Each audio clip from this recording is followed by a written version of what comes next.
Good morning, dear students. Today I am going to start with the third chapter of chemistry, that is atoms and molecules. Before starting with the main topic for atoms and molecules, let us have a little recapitulation. What is an atom?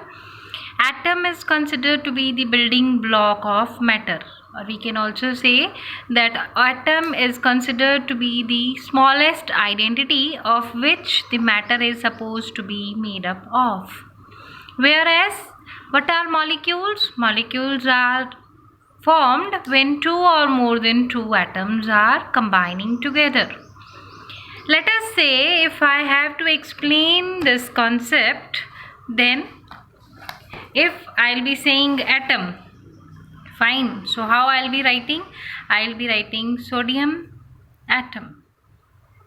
Fine. If I have to write oxygen, then I will be writing like this, oxygen atom. But if I am writing like this, O2, Cl2, it means oxygen molecule, chlorine molecule. And you all are knowing, when it comes in the combined form, when two or more than two atoms are combining together, they are going to give rise to molecule, and moreover these two are gases also. Fine. This concept we'll be discussing again in detail in 10th standard, but at your level you should be knowing atom is considered to be the smallest identity of which the matter is made up of, whereas molecule is formed when two or more than two atoms are combining together. Fine. So when this when the earlier researches were going on, Indian philosopher, a renowned philosopher, that his name is Maharishi Kannad, he gave the concept that if we go on dividing matter, if we will be dividing the matter name he gave Padarth. मतलब matter को उसने क्या बोला? पदार्थ. He said we will be getting smaller and smaller particles, and those particles he named Parmanu. Okay, then further it went on, means the researches went on, and the two particular scientists, Antony L. Lavoisier and G.L. Proust, they gave the law of chemical combination. These two laws are very, very important laws. Just listen well. So law of chemical combination, it is further categorized in two halves. One is the law of conservation of mass. This is law of conservation of mass, and other one is law of constant proportion. Now what is law of conservation of mass? Just see.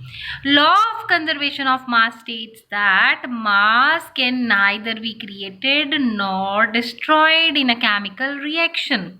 Or in other words, if I will be saying mass of reactants is always equal to mass of products. How it is?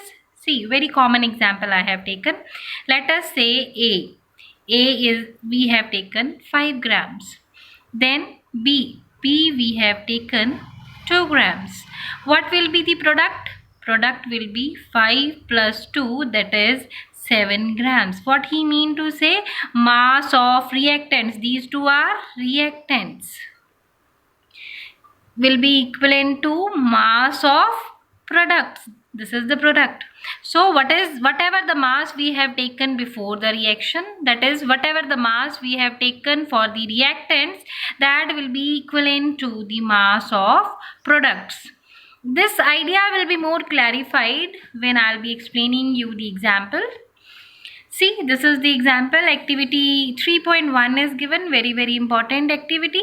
Just see, he is saying you to take 3 sets of the different chemical substances, X and Y. What he has taken? He has taken in one sample he has taken for copper sulfate and sodium carbonate.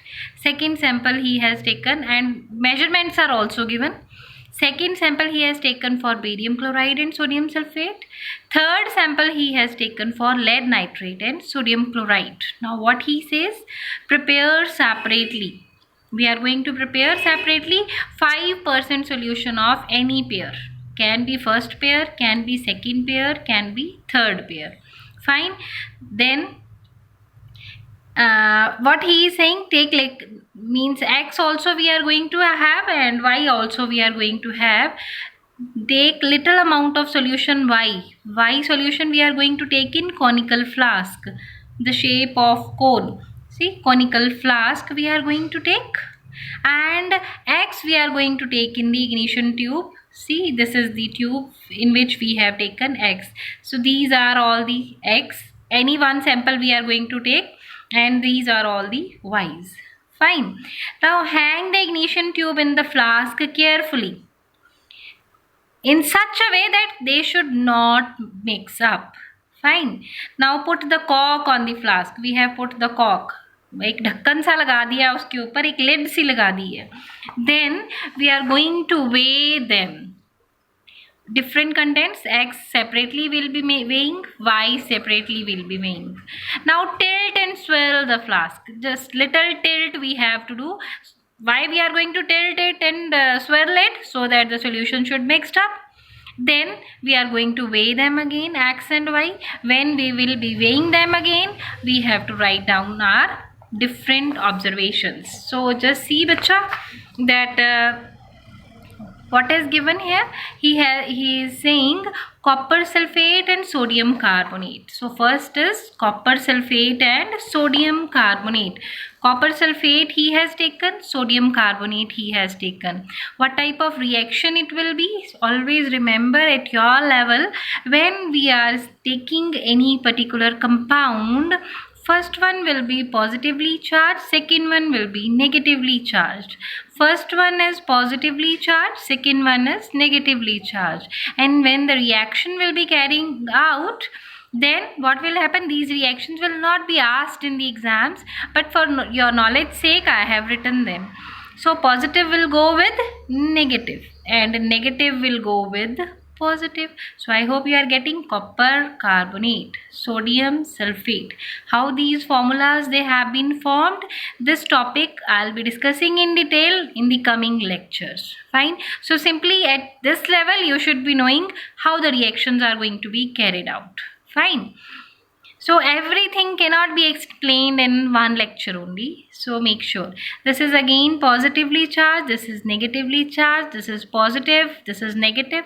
So positive will go with negative, that is BaSO4, and negative will go with positive, that is NaCl. Similarly, positive, negative, positive, negative. First will go with positive, that is PbCl2 and NaNO3. I hope you are getting how these formulas they have been formed. But regarding detail how the chemical formulas are being formed, this we will be discussing in this chapter only in the coming lectures. Okay. So then what he says, after that I have explained two examples for law of conservation of mass so that the idea should be more clear. See, first example I have taken from your NCERT only. Question number 1 it is, what he is saying, sodium carbonate has been taken in 5.3 grams. Acetic acid has been taken, that is 6 grams. Now what he is saying, carbon dioxide formed is 2.2 grams, water is 0.9 grams and sodium acetate is 8.2 grams. Now you are going to verify that whether the law of conservation of mass is verified or not. Fine. So you are going to take reactants. These two are the reactants.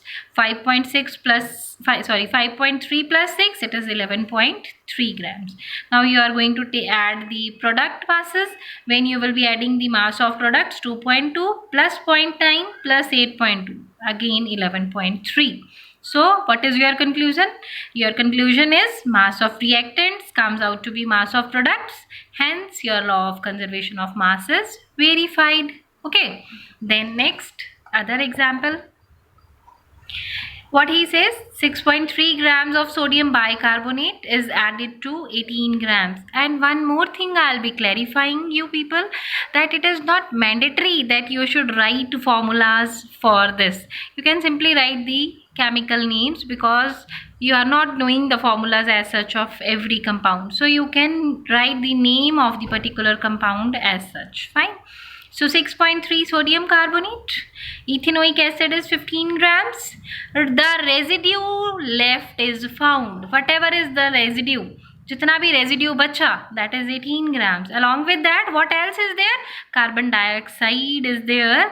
What is that amount? You have to calculate. Fine. So you should be knowing firstly what is the mass of reactants. Mass of reactants will be, it is 6.3 plus 15.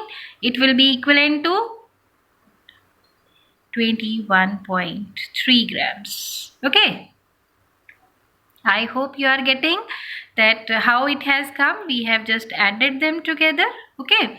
Then mass of products 18 grams plus, we are not knowing carbon dioxide, let it be X. So we are not knowing, it will be this way only, these grams. Now what next? What next is mass of reactants 21.3 grams is equal to 18 plus X grams. This is the mass of products. Fine. Can you calculate X? Surely. 12.3. These are in equation. So you know 18. Now you get your answer. I hope you are getting. Fine. So this calculation I have left for you. You are going to solve it. 18, 21 में से 18 आपने minus करना है, answer आपका आ जाएगा. You are going to complete it yourself. Okay ji. Then comes your important next law, that is law of constant proportion. Law of constant proportion states that in a chemical substance, element is present in a definite proportion by mass. Now what does this mean? Very simple example I am taking. Fine. General example it is, please consider it. You are going to take water. Water you are going to take from any of your source. It can be your RO water. It can be river water. It can be water from Australia. It can be water from America.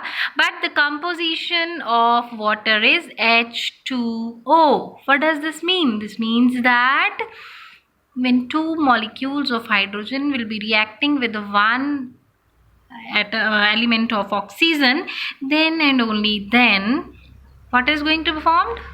Water is going to be formed. See, water this way. What I have written, just see. Hydrogen, mass of hydrogen is 1. How many hydrogens are there? There are only 2 hydrogens. Other ratio, oxygen mass 16. These masses you are going to learn. Fine.